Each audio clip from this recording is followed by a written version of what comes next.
할렐루야. 제가 목소리가 좀 갔습니다. 다른 데 불편한 것은 없는데요. 목감기가 걸려가지고 이렇게 말하는데 조금 불편함이 있어요. 저는 듣는 분들이 불편할까봐 제가 마음이 많이 쓰입니다. 찬양도 안 돼요. 높이 부르는데 소리 지르니까 소리가 이상하게 막 나고 그렇습니다. 예, 찬바람을 갑자기 쐬니까 이게 목이 좀 잠긴 것 같습니다. 오늘 제가 말씀의 제목을 굶주린 사마리아 성에 전해진 복음이라고 이렇게 붙여봤습니다. 여러분, 복음이 무엇입니까? 복음은 문자 그대로 하면 복복자의 소리 음자입니다. 복된 소리입니다. 영어로는 굿뉴스라고 하지요. 오늘 예배에 참석한 여러분들이 듣고 싶은 가장 좋은 소식이 무엇입니까? 건강이 좋지 않는 분에게 좋은 소식은 당신의 병은 별것 아닙니다. 며칠만 푹 쉬고 나면 깨끗하게 회복될 것입니다. 라는 의사의 말일 것입니다. 경제적인 상황이 어려워 늘 빚에 시달리는 사람에게는 어떤 독지가가 당신의 빚을 다 갚아 주었고 5억이라는 거금을 지금 당신의 통장에 입금했습니다. 이런 소식을 듣게 된다면 이보다 더 좋은 소식이 없을 것입니다. 몇 년 동안 직장에 취업을 하기 위해서 준비한 자녀가 국내 대기업에 합격했다는 소식을 듣는다면 이것 또한 좋은 소식입니다. 이것이 복음이죠. 여러분, 지금은 이 복음이라는 용어가 기독교에서만 사용되는 기독교 전문 용어가 되었습니다. 그러나 1세기 당시 로마가 천하를 호령하던 그 시대에는 그렇지 않았습니다. 복음이라는 이 용어의 헬라어 원어가 유앙겔리온입니다. 들어보셨어요? 예, 유앙겔리온. 이 유앙겔리온이라는 명사는 유앙겔로스라는 단어에서 파생되었습니다. 유앙겔로스는 좋은 소식을 전하는 사람, 기쁜 소식을 전하는 사람을 유앙겔로스라고 합니다. 여러분, 1세기 당시 로마 제국 입장에서 좋은 소식, 기쁜 소식은 무엇이었을까요? 지중해 패권을 놓고 다른 민족과의 전쟁에서 승리했다는 승리의 소식이 기쁜 소식이었습니다. 이것이 바로 이들에게는 복음이었습니다. 지금 월드컵이 막바지에 접어들었죠. 결승전하고 3, 4위전이면 끝이 납니다. 결승전에 스페인과 아르헨티나가 올라갔습니다. 우리는 초기에 떨어져가 우리나라는 그죠? 별 흥미를 잃어버렸습니다. 근데 우리나라가 결승전에 올라갔다고 한번 생각해 보십시오. 아르헨티나하고 대한민국이 붙는다고 생각하면 조마조마하게 지금 기다리고 있을 거예요. 우리나라가 승리했다면 참 좋은 소식이죠. 그죠? 로마 제국에는 황궁에서 황제의 대를 이어서 대를 이을 왕자가 탄생했다는 소식이 기쁜 소식이었습니다. 이런 소식을 전하는 자를 유앙겔로스라고 했습니다. 여러분, 오늘 이 예배에 참석한 저와 여러분이 기쁜 소식을 전하는 유앙겔로스가 되기를 축복합니다. 오늘 본문을 보면 기쁜 소식을 전하는 4명의 유앙겔로스가 나옵니다. 이들이 누구일까요? 오늘 본문 9절 말씀을 한번 볼까요? 9절 말씀을 한번 띄워주실래요? 자, 본문 9절입니다. 자, 시작. 나병 환자들이 그 친구에게 서로 말하되 우리가 이렇게 해서는 아니 되겠도다. 오늘은 아름다운 소식이 있는 날이거늘 우리가 침묵하고 있도다. 만일 밝은 아침까지 기다리면 벌이 우리에게 미칠지니 이제 떠나 왕궁에 가서 알리자 하고. 복음을 전하는 유앙겔로스가 누구지요? 당시 소외되고 천대받던 나병 환자들이었습니다.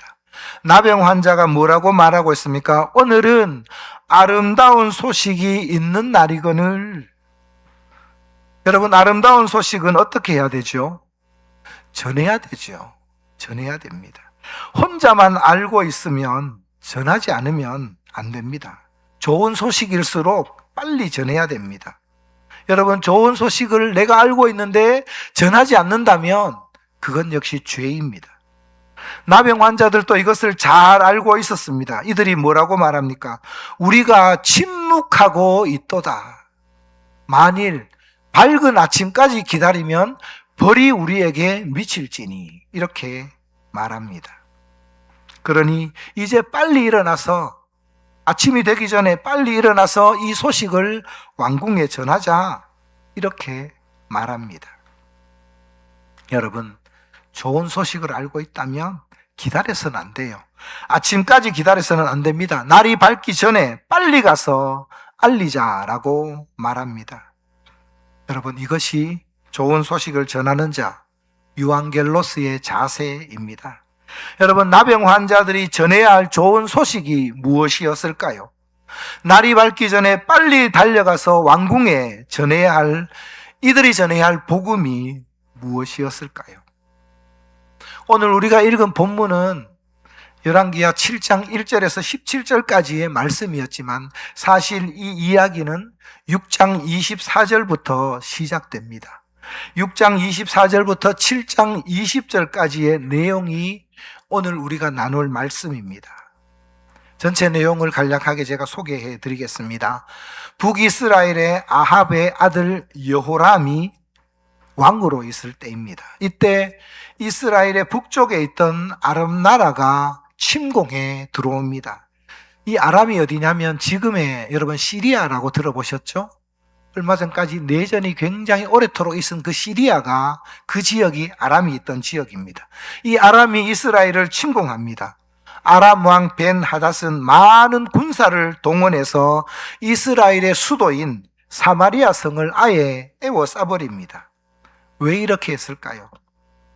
성을 에워쌀 정도로 군사가 많았다면 성벽을 기어오르거나 성벽을 허물어서 점령하면 훨씬 더 빨리 전쟁을 끝낼 수가 있습니다.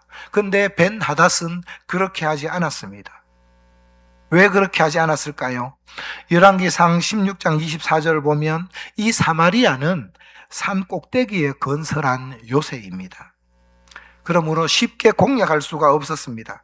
그래서 벤 하닷은 시간이 좀 걸리더라도 이들의 성 안에 양식이 다 떨어질 때까지 기다리는 전략을 선택했습니다. 그래서 성을 아예 포위해서 외부와 성과 단절시켜버린 겁니다.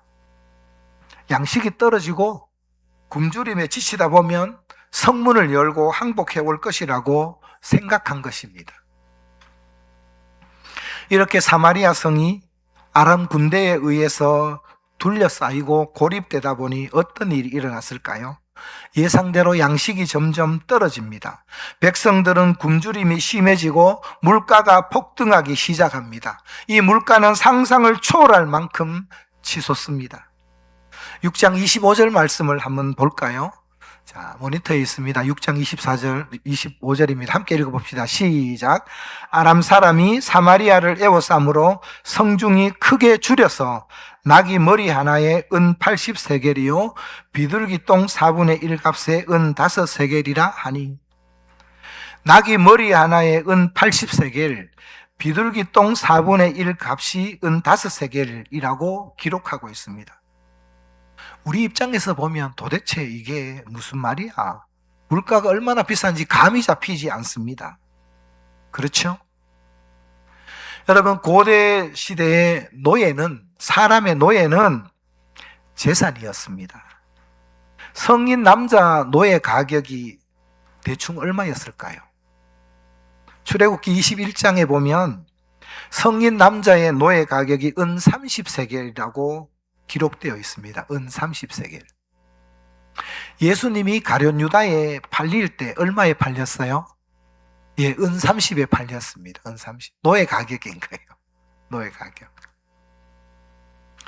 근데 여러분, 낙이 한 마리가 아니에요. 낙이 머리 하나예요. 죽은 낙이 머리 하나.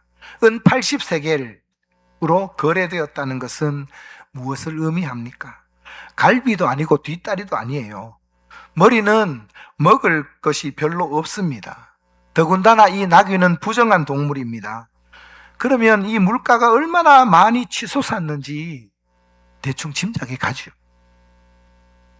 또 우리가 이해되지 않는 것이 비둘기 똥 4분의 1값이 은 5세겔이라는 말씀입니다.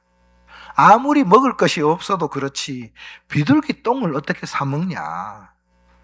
비둘기 똥을 먹을 수 있어요? 이해가 됩니까? 네, 이해가 되지 않습니다.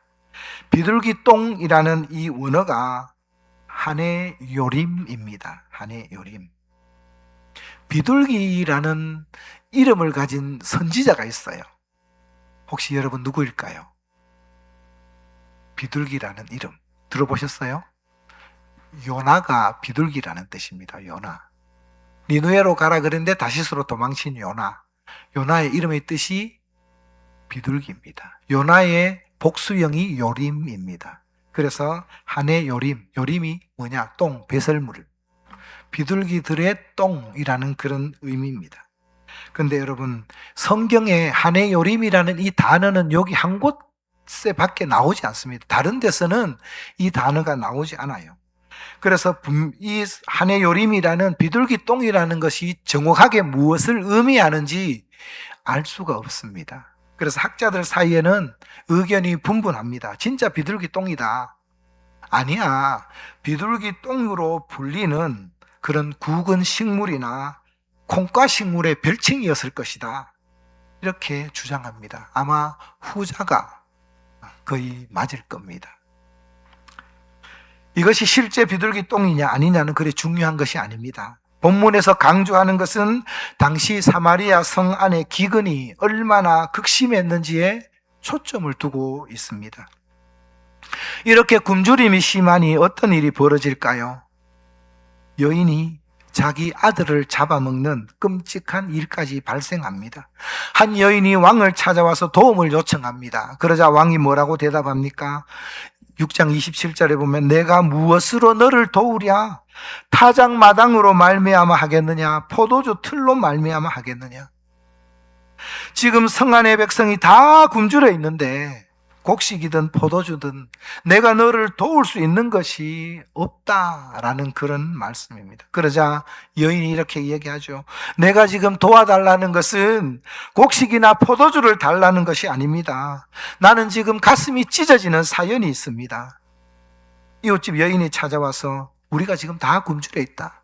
배가 너무 고프니 야 마음이 아프지만 어쩔 수 없다. 오늘은 네 아들을 잡아먹고 내일은 내 아들을 잡아먹자. 이렇게 제안하는 거예요. 가슴이 너무 아프지만 굶어 죽을 수가 없어서 이웃집 여인의 말대로 자기 아들을 죽여서 잡아먹습니다. 다음날 이 여인이 이제 어제는 내 아들 잡아먹었으니까 오늘은 네 아들 내놔라. 네 아들 잡아먹자. 그러니까 이 여인이 배가 좀 부르고 나니까 생각이 달라진 거예요. 자기 아들을 죽이지 않기 위해 가지고 숨겨버립니다. 말도 되지 않는 이런 끔찍한 일이 하나님의 백성인 이스라엘에 일어난 것입니다. 얼마나 비참합니까? 아들을 잡아먹는 이 끔찍한 일은 북이스라엘뿐만 아니라 남유다에도 일어났습니다. 훗날 바벨론이 침공해 왔을 때, 예루살렘이 포위당했을 때 이때도 자식을 잡아먹는 그런 끔찍한 사건이 일어났습니다. 예레미야 예가 2장 20절에 보면 이렇게 기록되었습니다. 우리 같이 읽어볼까요? 시작. 여호와여 보시옵소서. 주께서 누구에게 이같이 행하셨는지요? 여인들이 어찌 자기 열매 곧 그들이 낳은 아이들을 먹어오며 제사장들과 선지자들이 어찌 주의 성소에서 죽음을 당하오리까? 예레미야 선지자는 예루살렘의 성 안에 이런 비참하고 끔찍한 사건을 목도하고 하나님 앞에 엎드려 비통에 젖어서 탄식하고 있습니다. 아무리 먹을 것이 없어도 그렇지 자기가 낳은 자식을 잡아먹는다는 것이 말이 됩니까? 여러분, 이것은 이스라엘의 죄악에 대한 하나님의 징계요 심판입니다. 이것은 저주입니다. 이미 이런 일이 일어날 것을 예레미야와 신명기의 말씀에 예언하고 있습니다. 레위기 말씀 한번 볼까요? 26장 28절 29절 말씀입니다. 시작.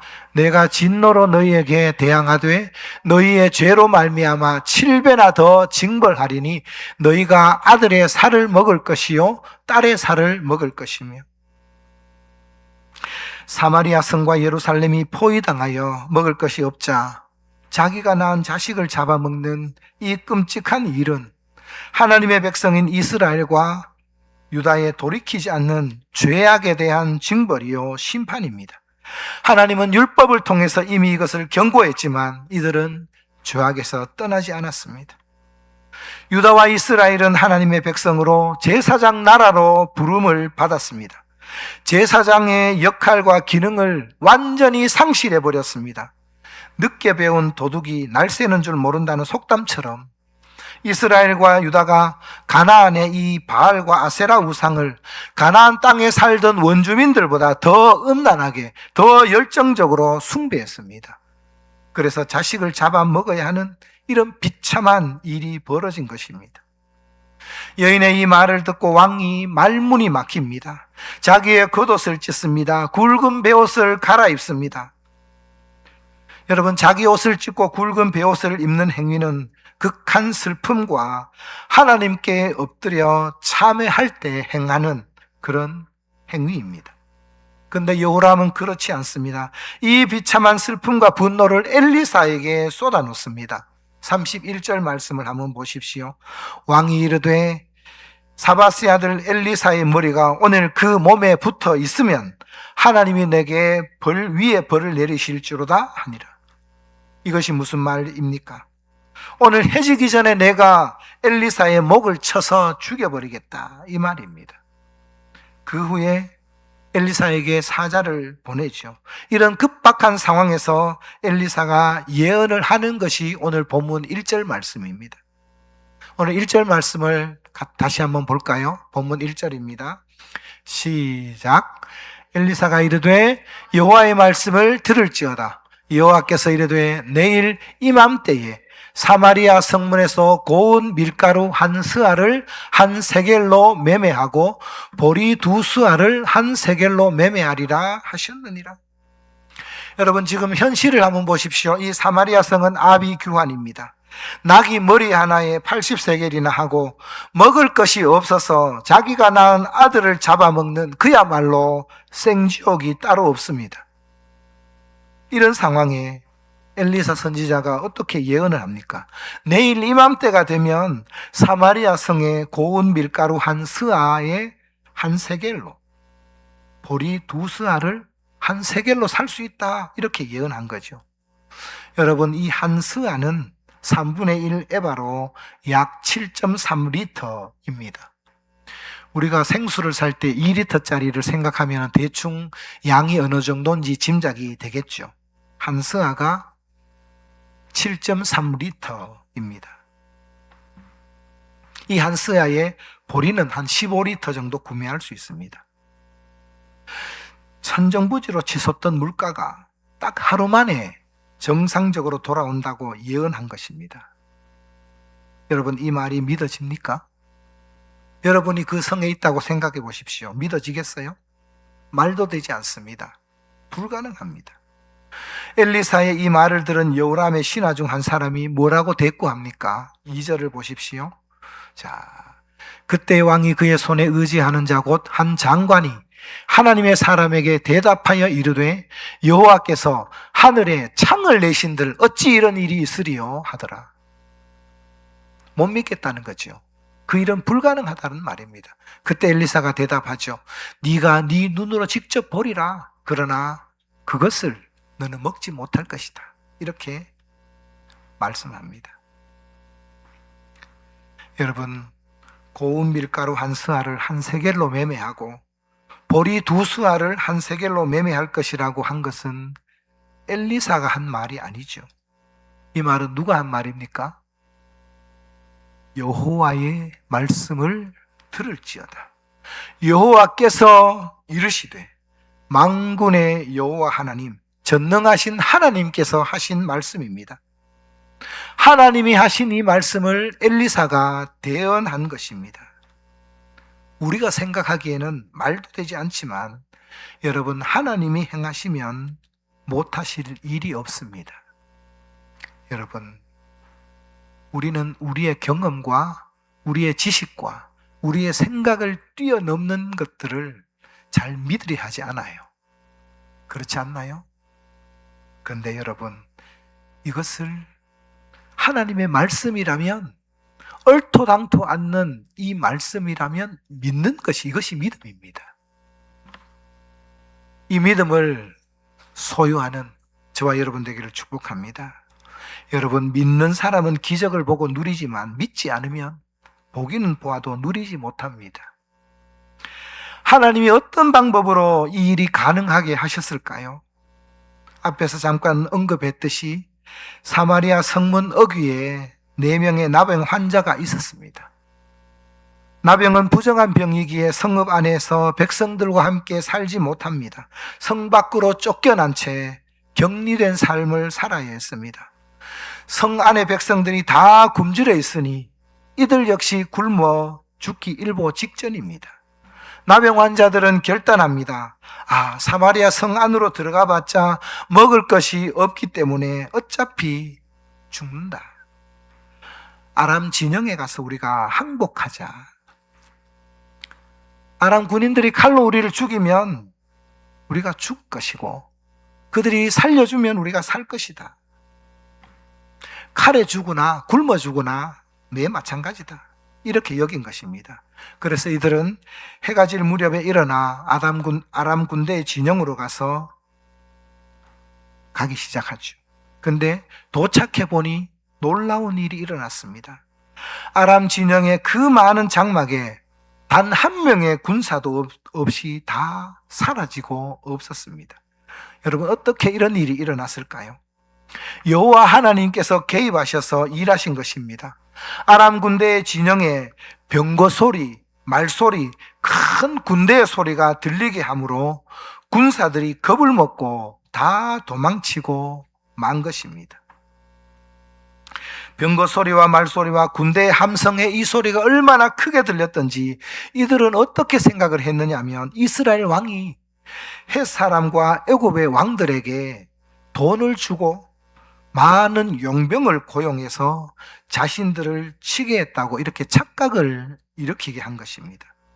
그 두려움이 얼마나 컸으면 장막도 걷지 못하고 무기와 식량도 챙기지 못한 채 모두 다 버려두고 맨몸으로 걸어만 날 살려라 하고 주랭랑을 친 것입니다. 놀랍지 않습니까? 여러분, 하나님의 일하심은 이렇게 상상을 초월합니다. 아람 진영에 도착한 이 4명의 나병 환자는 이 텅 빈 막사에 들어가서 이들이 남긴 군수물자를 마음껏 챙깁니다. 빵과 고기를 배불리 먹고 포도주도 마시고 은과 금과 의복을 챙겨서 감춘 후에 또 다른 장막에 가서 또 가지고 나옵니다.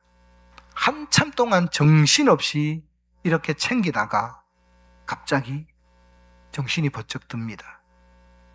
자기들은 지금 이렇게 맛있는 음식과 음료를 배불리 먹고 금은 보화가 가득하고 좋은 의복을 챙기고 있는데 사마리아 성 안은 어떻습니까?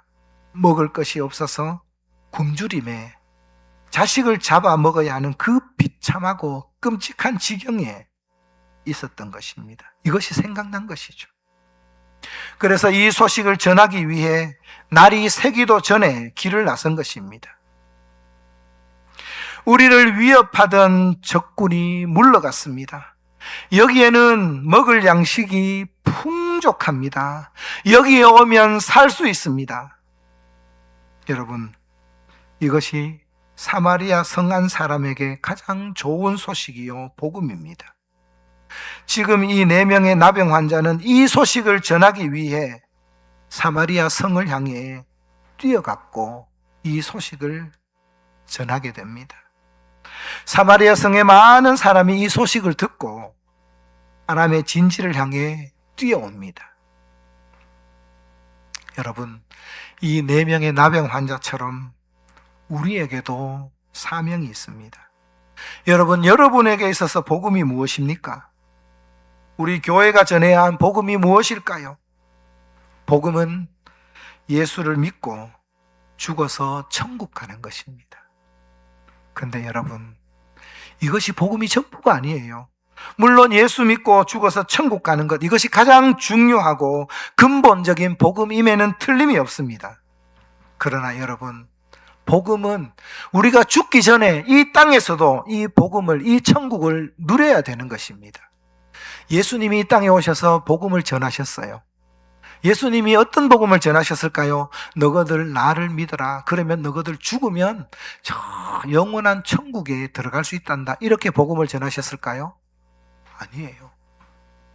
우리 주님은 나병 환자에게 나병을 고치심으로 나병 환자에서 벗어나는 것이 이들에게는 복음이었고요. 혈루증 앓는 여인에게는 혈루증에서 낫게 되는 것이 혈루증 앓는 여인에게는 복음이었습니다. 귀신 들린 자녀를 둔 부모에게는 귀신이 들려있는 이 자녀에게서 귀신이 떠나가는 것이, 그것이 복음인 거예요. 예수님은 이들의 삶을 변화시켰습니다. 이것이 복음이었습니다. 그러므로 여러분, 복음은 우리가 죽어서 천국 가는 것만이 복음이 아니라 이 복음을 우리는 이 땅에서 누려야 되는 것입니다. 제가 그제 아내와 같이 이 자리에서 성경을 읽었습니다. 사도행전 4장이었습니다. 이 말씀을 읽는 가운데 내가 갑자기 눈물이 팍 쏟아질 뻔했습니다. 사도행전 4장 28절에서 31절을 보면 이렇게 기록되어 있어요. 우리 한번 읽어볼까요? 자, 찬찬히 같이 한번 읽어봅시다. 자, 시작. 하나님의 권능과 뜻대로 이루려고 예정하신 그것을 행하려고 이 성에 모였나이다. 주여, 이제도 그들의 위협함을 굽어 보시옵고 또 종들로 하여금 담대히 하나님의 말씀을 전하게 하여 주시오며 30절 손을 내밀어 병을 낫게 하시옵고 표적과 기사가 거룩한 종 예수의 이름으로 이루어지게 하옵소서 하더라. 비일기를 다음에 모인 곳이 진동하더니 무리가 다 성령이 충만하여 담대히 하나님의 말씀을 전하니라. 사도행전 2장에서 성령의 강력한 임재 사건으로 사도들이 복음을 전하기 시작합니다. 역사가 일어나죠. 그는 4장 말미에 사도들이 이렇게 기도한 것이에요. 그죠? 하나님의 권능과 뜻대로 이루려고 예정한 그것을 행하려고 우리가 이 성에 모였습니다.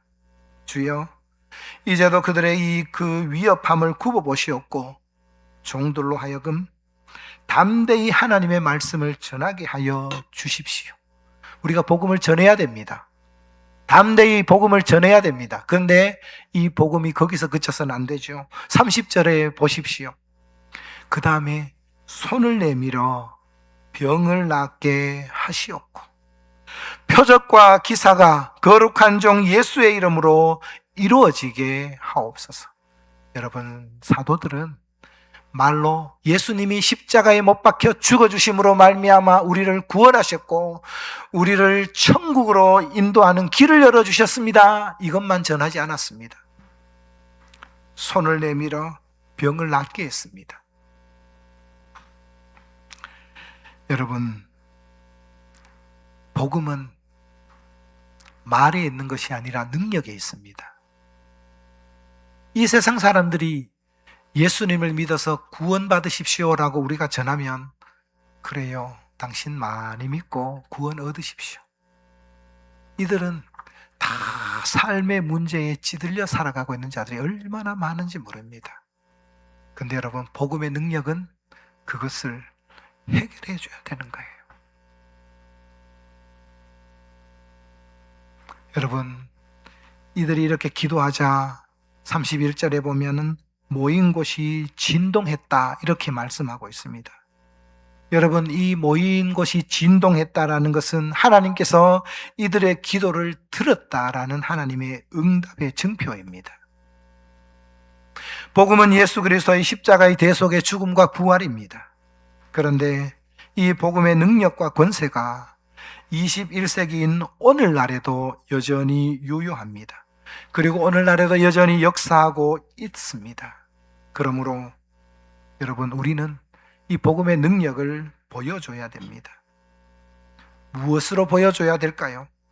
예수님이 행하셨던 것처럼 병이 낫고 표적과 기사가 예수 이름으로 나타나게 될 때 복음의 능력이 나타나게 되는 것입니다. 여러분, 믿음은 역사를 동반합니다. 그러므로 여러분, 우리 교회가 하나님 예수 그리스도의 이 생명의 복음을 담대하게 선포할 수 있도록 은혜 주십시오. 그리고 선포할 수 있는 복음이 능력이 있음을 우리가 보여줄 수 있도록 은혜 베풀어 주십시오. 그 능력의 역사가 우리 교회 가운데 나타나게 해 주십시오. 목사가 손을 얹고 기도할 때 병이 낫고 손을 얹을 때 귀신이 떠나가는 그런 역사가 여러분 일어날 때, 와, 정말 복음이 능력이 있네, 불신자들이 믿을 거 아닙니까? 그죠? 우리가 이걸 놓고 기도해야 됩니다. 능력을 부어달라고, 성령의 역사가 일어나게 해달라고 기도해야 됩니다. 그리고 우리는 이 사실을 믿어야 됩니다. 여러분, 믿음은 역사를 동반합니다. 나병 환자가 사마리아 성에 전한 이 복음으로 물가가 안정되고 굶주림에서 벗어나게 되었습니다. 그런데 단 한 사람, 요람의 신하만 그것을 누리지 못했습니다. 엘리사의 이 예언의 말씀을 듣고도 여호와께서 하늘에 창을 내신들 어찌 그런 일이 있으리요? 라며 고개를 흔들었습니다. 이 사람은 엘리사의 예언대로 성문 앞에 있다가 사람들이 갑자기 막 몰려 나오는 바람에 사람들의 발에 밟혀서 죽고 말았습니다. 여러분, 우리가 이 시대에 좋은 소식을 전하는 자입니다. 우리가 유앙겔로스입니다. 복음을 믿고 귀신이 쫓겨나고 병든 자가 회복되고 삶에 있는 모든 문제가 해결되는 이 복음의 능력을 경험하고 누리기를 주님의 이름으로 축복합니다. 사도들이 기도했던 것처럼 손을 내밀어 병을 낫게 하시옵고 표적과 기사가 거룩한 종 예수의 이름으로 이루어지게 하옵소서라고 기도하면 하나님께서 우리의 기도도 들어주실 것입니다. 믿음으로 이 복음의 능력과 권세를 이 세상에 나타내며 굶주린 이 사마리아 성에 복음을 전한 이 4명의 나병 환자처럼 복음의 사명을 잘 감당하고 이 복음 사역에 귀하게 쓰임받는 저와 여러분, 우리 성신교회가 되기를 주님의 이름으로 축복합니다.